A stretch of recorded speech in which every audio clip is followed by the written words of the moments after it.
Actually, I was older than that. I was 22. Yeah.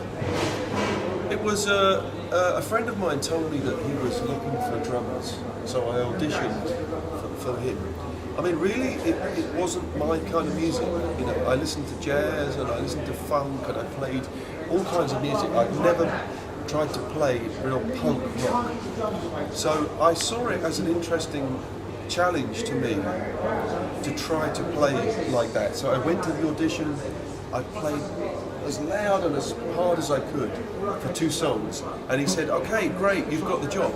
And I went home and I thought, I don't know if I can play like this for 90 minutes. But it was interesting, and I became a fan of his. You know, I'd never seen Iggy Pop play live until I was behind him playing the drums. By the end of the tour, I thought he was amazing. I watched him, he's really funny, and I liked the songs, everything kind of grew on me. You know, and in the end I was an Iggy fan.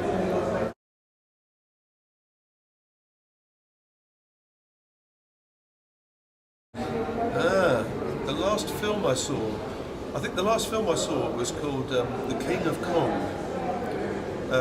Colin brought a DVD on the bus. It's called King of Kong, A Fistful of Quarters, and it's an extraordinary film. It's a documentary about 2 guys who are trying to beat each other with the highest possible score of King of Kong.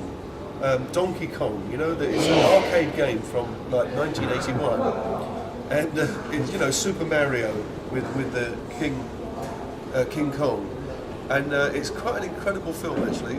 It's it's very, very amusing to see the world in which these guys live, where this one game is their whole life. They spend 10 hours a day for the last 25 years just trying to beat the high score on this game. It's completely obsessive, and everyone in the film is kind of obsessive compulsive, and it's very, very amusing. So what were the other things? The last film.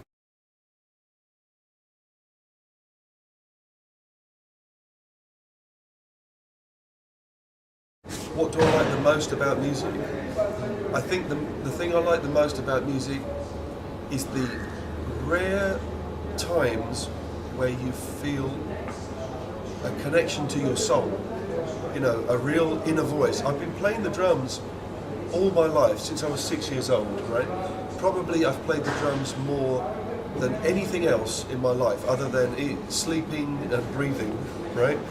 So it really is another kind of voice for me, an inner voice.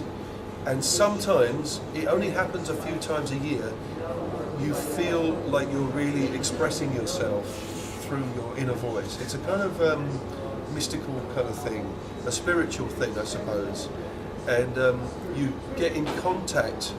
I suppose some people would think it somehow religious, but you get in contact with something very deep inside yourself, very personal inside yourself, and you feel like you're really expressing something.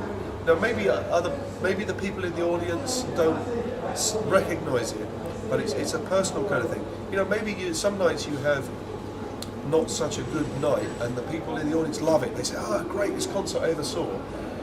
But really, the most special thing in music is a connection. You know, you can connect with yourself, with a really deep spiritual part of yourself. And if you're lucky, you can connect with other people in the band. Sometimes it only happens for a minute or something. And Robert Fripp refers to it as the beast of crimson, the beast of Crim. And I think it's the same thing. It's a sort of, it's like all the planets line up just for 5 minutes, and everything in the world kind of comes into a centerpiece. You know, maybe it's a kind of Buddhist thing. I don't know, but it's a special feeling. Thank you, Sam. Yeah, great. Thanks. Great. All right. Thanks.